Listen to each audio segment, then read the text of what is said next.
Hey, Katie. We have the sign of the twisted candles. We are on chapter 17, a capture.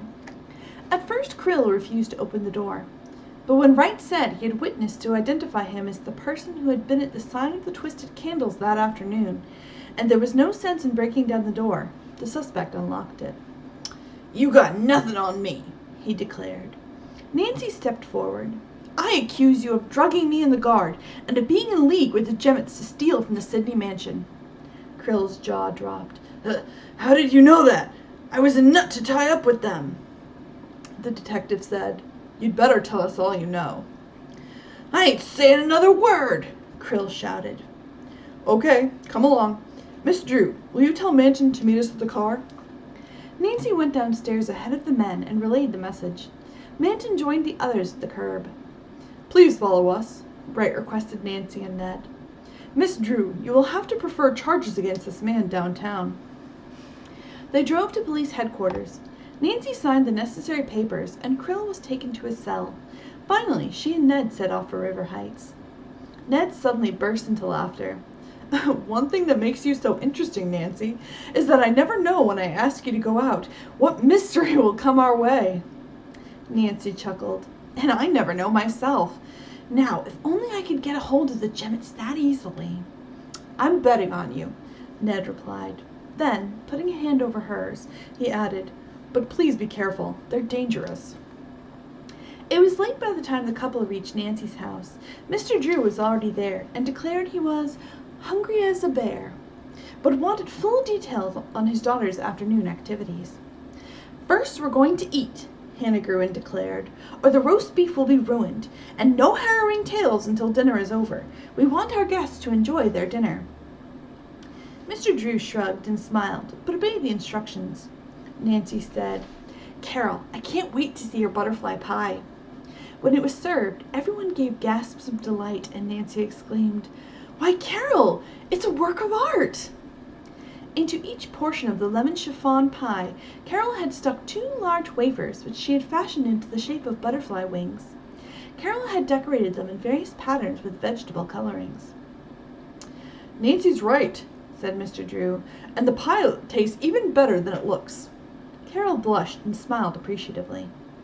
After dinner, the Drews and their friends gathered in the living room, and the full story was told, with special emphasis on the finding of the antique swords in the arrest of Krill. In order not to alarm Carol, Nancy's encounter with Krill was dealt with lightly. But Carol was serious. "It's marvelous what you're all doing for me, but you mustn't take such risks. Please." Presently, Ned stood up and said he must leave. "I have to get up early tomorrow and drive to Emerson. Football practice starts early this year."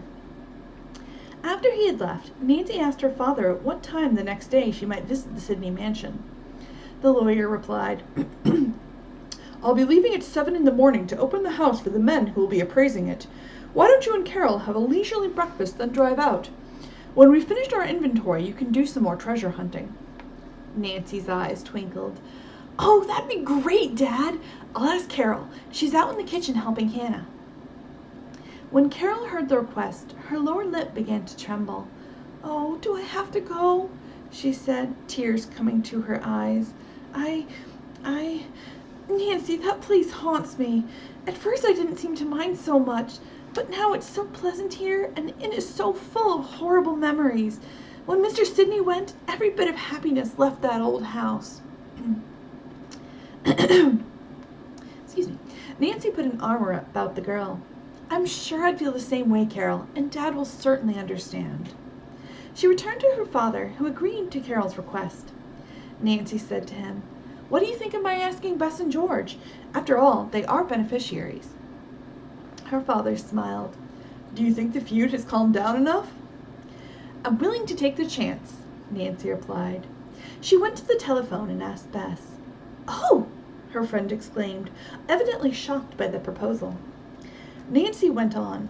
"After all the known possessions of Mr. Asa Sidney are listed, and the valuable ones removed to the bank, Dad said I might hunt for further hidden treasures. It would be fun to have you there, and, after all, it was Mr. Sidney's request that you and George help hunt. You might find something yourself. What do you say?" "You've persuaded me," said Bess, "but I'll have to ask my parents." Bess was gone from the telephone so long Nancy concluded that the answer would be no, or there would be some counter-proposal. She was relieved when the answer was, "It's okay, and my parents said to tell you they're glad we've made up." "I'll stop for you at 9:30, Nancy said. "Dad is driving out earlier." Then she called George. Excuse me. Mr. and Mrs. Fane had to be consulted, but willingly gave their permission. George said, "I hope we find $1 million." On the way to the mansion the next day, Nancy brought the cousins up to date on what had happened since she had last seen them. "Nancy, how ghastly!" Bess exclaimed. George scowled. "I hope I'm around if the man Jemmett shows up. I'd like to help capture him." When the girls arrived at the inn, Mr. Drew was busy with the two men. They were Mr. Harris, a representative of the government, and Mr. Thompson, an appraiser. As soon as they had made an inventory of the furnishings, Mr. Drew asked Nancy to show them the swords, the music box, and the diamond bracelet. Then, just before the three men left with these treasures, Mr. Drew gave Nancy the key to the tower room. By this time it was 1 o'clock. Bess announced she was hungry. When and where were they going to eat? "Right here," Nancy replied. "Carol packed a lunch for us. I'll get it out of the car." While they were enjoying roast beef sandwiches, Nancy told her friends that the Fernwood Orphanage was planning to find new foster parents for Carol. "She's a darling," said Bess. "I wouldn't mind having her live with us." At last the lunch was finished. George said, "Where do we start our search?" "Let's go to the tower first," Nancy suggested. They mounted the stairs, and Nancy unlocked the door. The tower room seemed stuffy, so she opened the big front window, then locked the entrance door. Bess, gazing around, said, "What is it about this room that seems so different from the night we were here?" "The twisted candles," Nancy replied. "They're not lighted." George agreed. "Some of them are standing in such odd places. I wonder if that's significant or anything." The three girls began picking them up one by one. Nancy chose 2 handsome, stately, twisted candles in silver holders, which stood on one end of the brick fireplace. "I believe these pieces," she said, "are covering something valuable." Nancy placed a rush-bottomed chair before the yawning opening of the fireplace, and stepped up. Carefully she moved the heavy candles away, then ran her fingers over the shelf. Was she imagining it, or had a brick moved? At once Nancy set to work prying out the loose brick. It was a tedious job, but presently she lifted out the brick. Beneath lay a tightly rolled brown suede bag bound with a leather thong, so a leather tie. "Girls, look!" she exclaimed. She quickly stepped off the chair and laid the bag on it. "What can it be?" Bess asked. "I don't know, but it's heavy," Nancy answered, as she untied the fastening and spread out the long, narrow bag. Revealed were tiny pockets containing a collection of old coins. "Oh!" George cried. "They're probably worth a mint." So they're probably worth a lot of money. For safekeeping, Nancy replaced the bag, the brick, and the candles. Then she went to examine the opposite end of the shelf. It contained a similar bag, but this one held jewelry. "I can't believe it!" Bess exclaimed. "Nancy, you've earned part of this treasure." The young detective waved aside the suggestion and said, "I'm hoping to find a secret that's more valuable than old coins or jewelry." Nancy walked slowly toward the massive, carved desk table next to the front window. On it was the biggest twisted candle of all. The towering object stood next to a well-worn old leather Bible that Nancy reverently moved to one side. Within the exposed, dust-free area, she detected hairline cracks that marked an oblong about 1 foot wide and 14 inches in length. "Here's a secret compartment!" she cried out, and her friends rushed to her side. Nancy's fingers searched for a spring which might release the lid. At length they found a slight indentation on the underside of the knee-hole. She pushed it, and the top of the secret compartment flew open, revealing a recess about 6 inches deep. So like a space that's like 6 inches deep. Nancy peered inside an orderly pile of letters. The top envelope said, "For Carol Whipple, to be opened."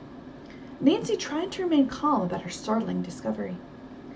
"I think I'd better not disturb these," she told her friends, firmly shutting the lid and pushing the Bible back over it. She wanted to discuss the discovery with her father before revealing what she had seen. Before the girls could continue the search, there was a loud pounding on the door. "Who is it?" Nancy asked. "The guard. Miss Drew, there's a phone call for you. The woman on the other end of the line is frantic." Nancy unlocked the door, and the girls hurried out. She relocked it and dashed down the stairs. Hannah Gruen was calling. "Oh, Nancy, my news is terrible!" she exclaimed. "Carol has been kidnapped." Uh-oh. I'll have to find a way to get her back.